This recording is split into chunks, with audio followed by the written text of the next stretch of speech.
Good morning, beautiful people. I hope you are well today. So, yesterday we talked about not taking things personal or not making them personal. And I have another challenge for you today, and that is to not try to convince anyone of anything.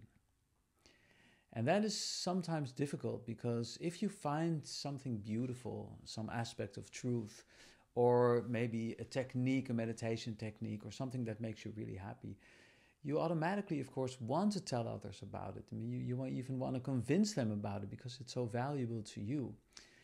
But in my opinion and in my experience, this hardly ever works because people, if you try to convince them, they sort of, they pull back. Nobody wants to be pushed in a certain direction. And so I've learned the hard way that I'm only prepared to talk about the things that I know if people from free will want to listen to me. I don't push anything in their face.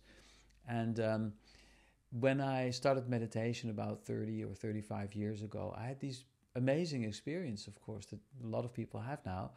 And of course, I wanted to tell people about that, but I learned that it doesn't work like that. That the more you try to convince somebody, the more you try to persuade somebody into knowing or learning or experience something, it doesn't work. And it especially doesn't work if you do it from an organizational standpoint. Many of us in the spiritual world, in the political world, it doesn't matter, are part of organizations.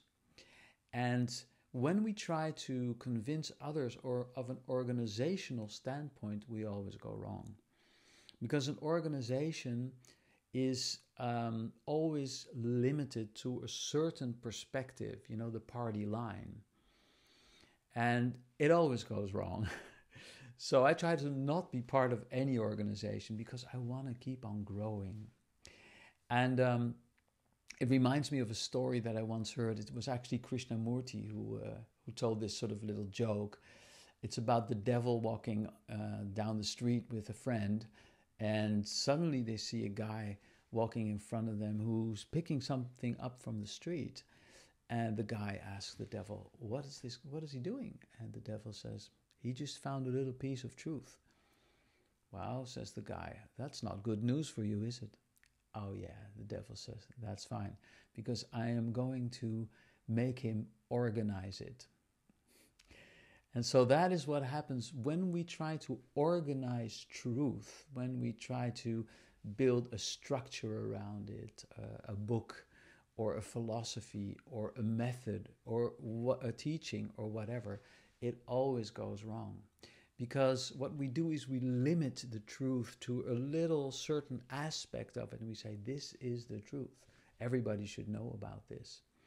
But the truth is so huge, it's so large, that if we keep an open mind, we keep on learning every day. It just keeps on expanding. It never stops. We can never say we know how things are. We know the truth, and you should know the truth as well. That is a very, very limited way of thinking, and it is not being aware of the limits of your own ego.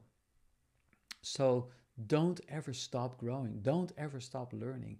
And don't try to convince people that you have the truth, because it will only get you in trouble. It will only, lead to endless discussions, mind stuff, and it's so exhausting.